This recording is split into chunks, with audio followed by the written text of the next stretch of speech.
Hello there. Welcome to another episode of What's Up CK, where we talk to different municipal officials, individuals, and organizations that are doing some amazing things through these very interesting times in our world. And I'm pretty sure every person who may be watching this, I hope they have traveled down the 401, stretching from Windsor all the way up to, oh gosh, who knows how far up north. It goes a long way. But our little section of the 401 has seen some interesting ups and downs, a lot of interesting drivers in the area. It's a very dangerous stretch of road. And about 3 years ago, there was a group I'm sure all of you have heard about, Build the Barrier. If you haven't, you've been living under a rock. They've been doing some amazing things, trying to get this area safe. And I am happy to have Alysson Storey here, founder of the group. If you haven't seen her, she's a woman of many hats, mountaineers, Build the Barrier. She does it all. So thanks for joining me today, Alysson. Thanks for having me, Yurek. Good to see you. Yeah, of course. So I got to ask you, how have you been doing during these interesting times in our community, province, and the whole world for that matter? We do live in interesting times, don't we? I've been doing well. Thank you for asking. Overall, I've been working from home, which I was doing before the pandemic, so that wasn't a major adjustment for me, thankfully. My husband is a teacher, so that certainly has created some interesting adjustments on that side of things. But my family is healthy.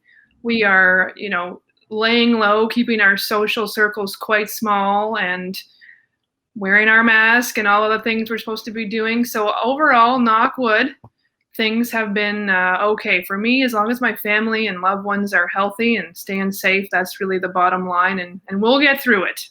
We will get through it. Absolutely. I think I've always echoed, one day we're going to have a giant Chatham-Kent block party to celebrate all the hardships we've endured, because I think we deserve it. And I am all for that. Yeah. Absolutely. And you yourself, like I said, you're a woman of many hats. You're with the Rotary Club. You did Pizza for Polio campaign recently, which was great. But you have been really an advocate of the Build the Barrier project. What an amazing journey you guys have had since, I think, about 2017. You think you've been around, give or take? Yep. So now the word is out, the big announcement of $68 million for that very dangerous stretch of 117 kilometers of the 401 to get that concrete barrier in the future. I think it's about 2022. I think that's what they're aiming for. Let's talk about how you feel about the overview of everything from 2017 till now. Right. So it has been a long journey, but overall we have moved in the right direction from the beginning, and that's because of the support from people literally across Ontario and even Canada and beyond. So the reason I got involved, just to give you a quick background, is that on August 29th of 2017, a close friend of mine, Sarah Payne, and her daughter Freya were killed in a head-on crossover collision on Highway 401 near Dutton, which is about halfway between London and Chatham. She was coming out to the family cottage in Rondo, which is how I knew her, because we have a family cottage there as well. And I became friends with Sarah through her husband, Mike Payne, who was a physician in London.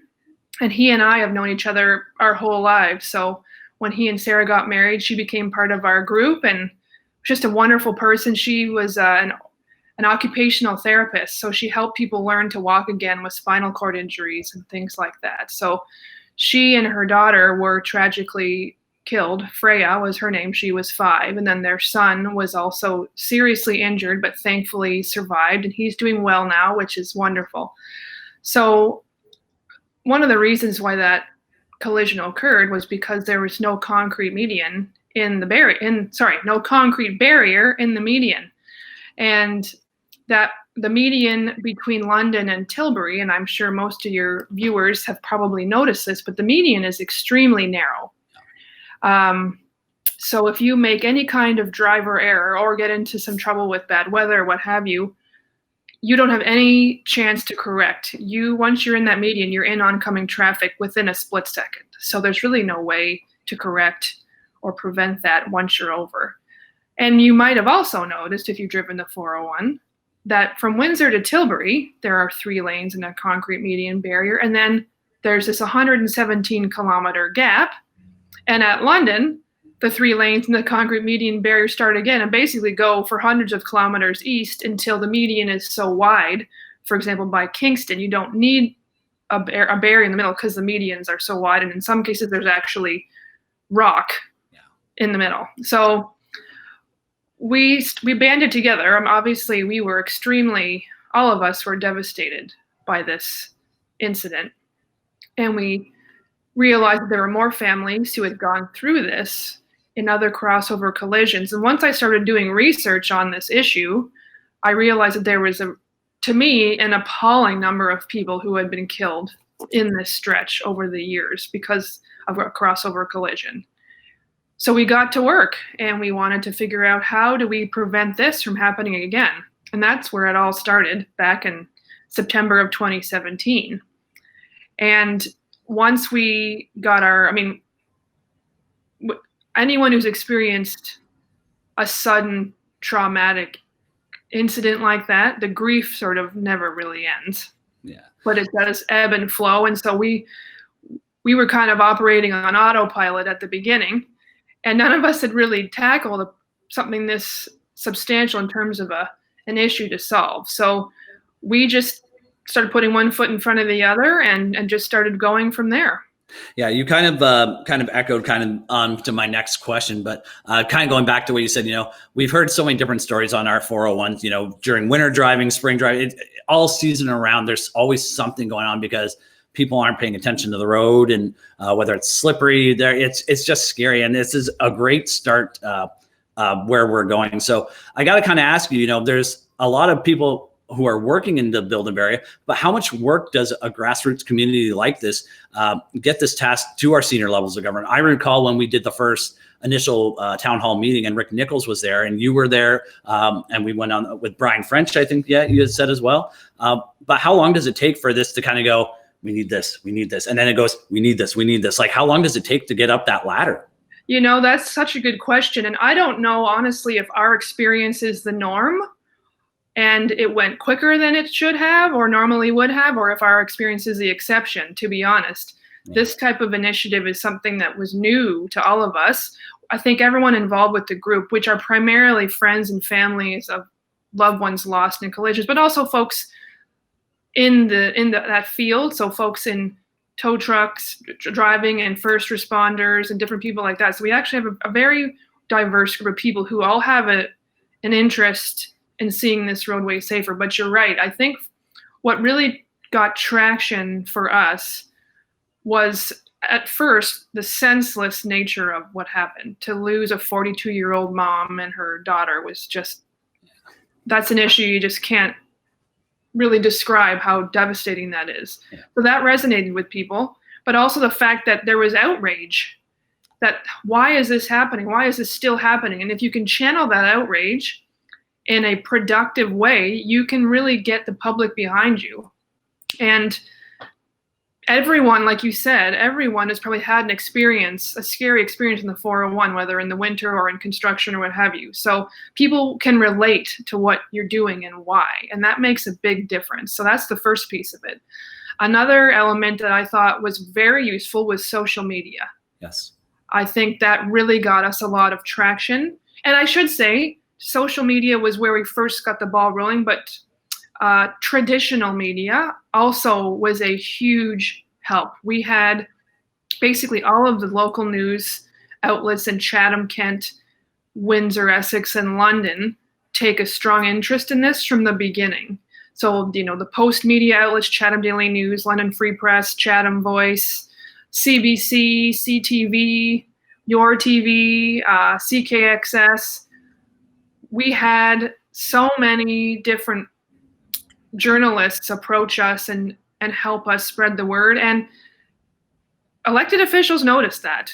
They pay attention to what's being, broadcast, what's being printed, what's online. And when things start getting traction, they notice. So I think that really helped grab the attention of the elected officials, which is really where the decision makers are. And then the last piece was the involvement of our local elected officials in the provincial government, because transportation is a provincial government responsibility. So we had our MPP Rick Nicholls, like you mentioned, for Chatham-Kent, Leamington, and then we had the MPP for the eastern half of the 401, Jeff Yurek Yes. from Elgin-Middlesex-London. And so with the two of them, and they were on board from day one, they really were. And without their help, I don't think we would have gotten as far as we did. So it was truly a team effort, like you said. And then grassroots groups were all volunteers. We all just sort of jumped in, not really sure what was going to happen. And we just started pushing forward, and here we are today. So I encourage anyone, if there's an issue that's important to you, don't stop. Start pushing ahead. And you know what? If it's an issue worth getting behind, people will do that. Absolutely. I think in CK, every organization, every campaign, even the Miracle May 16th project, the gift that's coming up, every project that we do here in Chatham-Kent, it just goes through leaps and bounds and just it hits everywhere from home. And I recall that town hall meeting when there was a couple of stories that you guys brought up. I said, this is going to go somewhere. I don't know how long it's going to take, but when this announcement just came in recently, a lot of people are, over the moon with it because it's been needed for a while. It's just scary just to think, I don't even want to go into that. We can go and talk accents ever, actually Cole, who's on there, we watch Heavy Rescue 401 every once in a while, I'm sure it's a little oversaturated, but there are accents that stuff like that happens on the 401. So, just kind of going into the next question, we talk planning, we talk logistics going into something like this, one including, traffic and environmental studies of, everything we do, whether it's culverts, whether it's bridges, hallways. Do you think this could have been prioritized a lot sooner with how much traffic the 401 sees, especially that section? I know I travel there once in a lot, but could this have been prioritized maybe 8 months earlier, 6 months earlier, or do you think this is the right time for it? Well, I mean, when you're advocating for an issue like this, where time is of the essence, because every day and week and month that goes by that the 401 is not up to modern safety standards, is a chance that someone's going to be killed or injured. So time and scheduling is a huge issue. And that's why we really wanted to push from day one to get it started as soon as possible. And we weren't sure at the beginning what kind of time frame we were looking at. And I know this is a substantial infrastructure project. There is no question about that. We're talking about a major rebuild of the 401, 117 kilometers of it. That's a lot. Could it have been done sooner? Absolutely. Different governments across the last 20 years have basically put it off to the side. And I don't know why that is. I've had that question before and I've wondered about it myself. I don't know why we haven't gotten it fixed, but we finally have traction with government now and we need to push ahead. Do I wish it had happened sooner? Absolutely. Because people have died since then on the 401 unnecessarily. So that is tragic and totally preventable. And that definitely frustrates me to no end.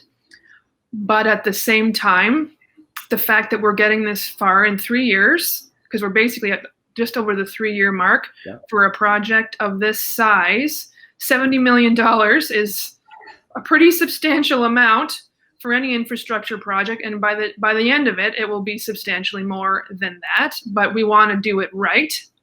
We want to make it right up to modern, up-to-date safety standards. We want it to be modernized and safe for everyone to drive on, including the 70% of transport truck drivers, which are the bulk of the commercial traffic and traffic volume on our stretch here. So looking back at the past 3 years, I'm pleased that we've gotten to this point now. Of course, there's always sort of a but, right? And I will never be completely comfortable or confident until I see shovels in the ground. That's a great way to put it. Yeah, you never want to see, if you want to see an amusement park built, it's like we want to see those shovels in the ground. Yeah, I have to echo that for sure. Until I see something, whether it's a piece of concrete literally on the 401, say, okay, this is going places. So this is the good news story. This is something that, we've all been looking forward to. But something I always ask in all the interviews, organizations have a lot of people in the background within every community that have some good news stories. In these 3 years, is there something, from the Build the Barrier group that just really shines aside from, the big announcement, a member that's done something really good in the community to, share their information? Any good news stories that you want to share about Build the Barrier aside from the big announcement. Yeah, besides from the fact we hope it's finally getting built.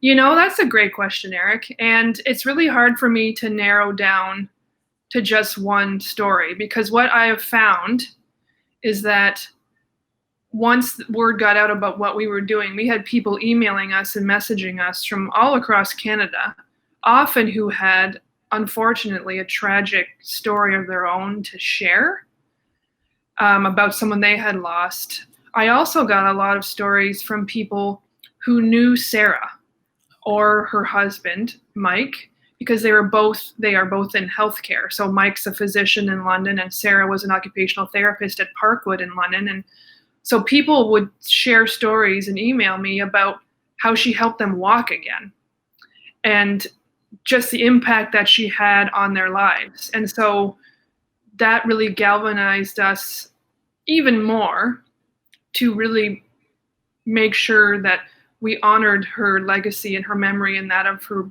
beautiful daughter. So that's definitely one example of what happened that I think was a positive outcome of this tragedy. Another piece of it was that there were people who had lost loved ones on the 401 previous to Sarah and Freya, and they really felt quite isolated. They knew something needed to be done, but they weren't sure how to fix it.